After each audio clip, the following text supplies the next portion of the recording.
ওয়া আবদিন রাযাকাহুল্লাহু ইলমান ওয়া লাম ইয়ারযুকহু মালা। 2 নাম্বার, যাকে আল্লাহ বিদ্যা দিয়েছে সম্পদ দেয় নাই। এমন অনেক আলেম আছে, আলেমদের মধ্যে 90% মাশাআল্লাহ আলেম, খুব ভালো আলেম, এলেম আছে, কিন্তু টাকা নাই, আছে না? মসজিদের ইমাম সাহেবদের এদিকে বেতন কেমন দেন তা তো জানি না আমি। চিন্তা করে এই জায়গায় বেতন যত কম দেওয়া যায়, হ্যাঁ, এই চিন্তা চেতনা।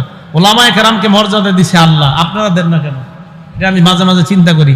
ওলামায়ে কেরামকে মর্যাদা দিছে কে? আরো জোরে কোন, কে দিছে? আল্লাহ দিছে। এই জায়গায় আমরা যারা আছি ইনশাআল্লাহ আমরা ইমানদার না? আর ইমানদার কিনা? আল্লাহ সূরা মুজাদালায় বলে ওয়ারফাইল্লাহুল্লাযীনা আমানু মিনকুম। এই জায়গায় আপনারা যারা ইমানদার, আপনাদের মর্যাদা আল্লাহ বাড়ায়। ইমানদারদের মর্যাদা কে বাড়ায়? আবার ইমানদারদের মর্যাদা কে বাড়ায়? এটা করার কারণ আছে, একটু বলতেছি। বলেন, এই জায়গায় যারা আমরা ইমানদার, আমাদের মর্যাদা বাড়ায় কে? আবার এই জায়গায় যারা ইমানদার, আমাদের মর্যাদা বাড়ায় কে? আচ্ছা, এই ইমানদারদের মাঝে আলেম আসেনি? এবার আল্লাহ কয় ওয়াল্লাযীনা উতুল ইলমা দারাজাত।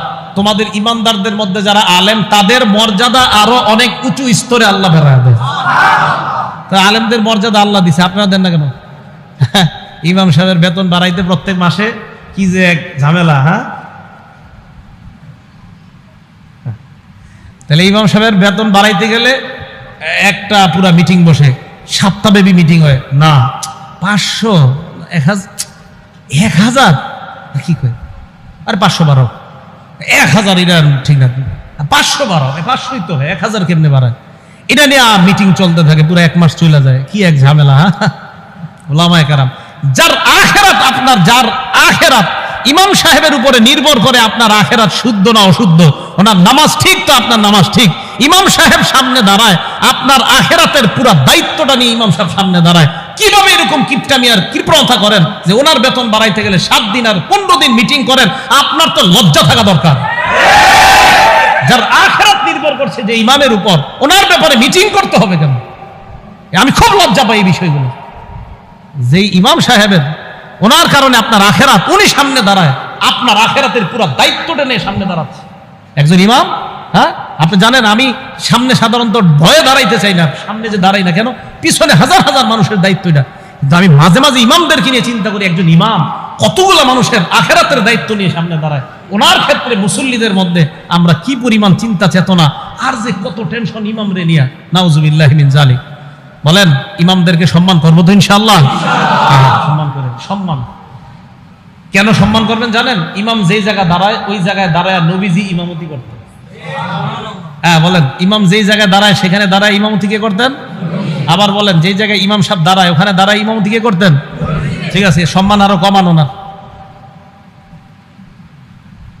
যদি বুঝলেন তো ভালো কথা, না বুঝলে আর বুঝানো যাবে না। নবীজি যেখানে দাঁড়িয়ে নামাজ পড়াইতেন সেখানে ইমাম দাঁড়ায় নামাজ পড়ায়। আবার বলছি, নবীজি যেখানে দাঁড়িয়ে নামাজ পড়াইতেন এখানে ইমাম দাঁড়িয়ে নামাজ পড়ায়। তো ওনার সম্মান কিভাবে দিবেন আমি আর বুঝাইতে পারছি না, শুধু একটুকুই বললাম। যেখানে নবীজি দাঁড়িয়ে নামাজ আদায় করতেন, যেখানে নবীজি দাঁড়িয়ে সাহাবাদেরকে নামাজ পড়াইতেন, সেই জায়গাগুলোতে আল্লাহ তার নির্বাচিত বান্দাদেরকে দাঁড় করাচ্ছে।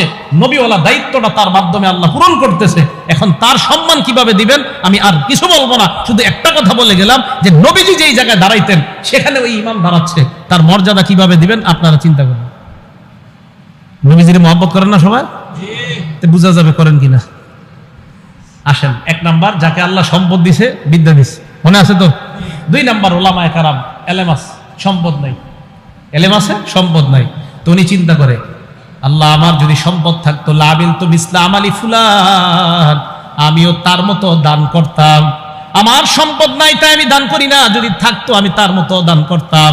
আল্লাহ নবী বলেন ফাজরুহুমা সাওয়া, প্রথম ব্যক্তি যেমন দুনিয়ার শ্রেষ্ঠ বান্দা, দ্বিতীয় ব্যক্তিও আল্লাহর কাছে ওই প্রথম ব্যক্তির মতো শ্রেষ্ঠ হয়ে যায়। দ্বিতীয় জনের টাকা পয়সা দান না করে প্রথম জনের মতোই নিয়ত।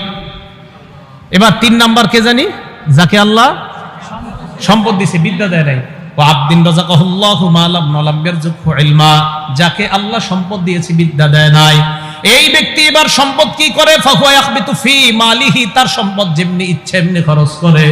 ভারত পাকিস্তানের খেলার সময় 1 কোটি টাকা বাজি নেয়, জুয়া খেলে, তাস খেলে, ইত্যাদি খেলার মধ্যে তার টাকা নষ্ট করে।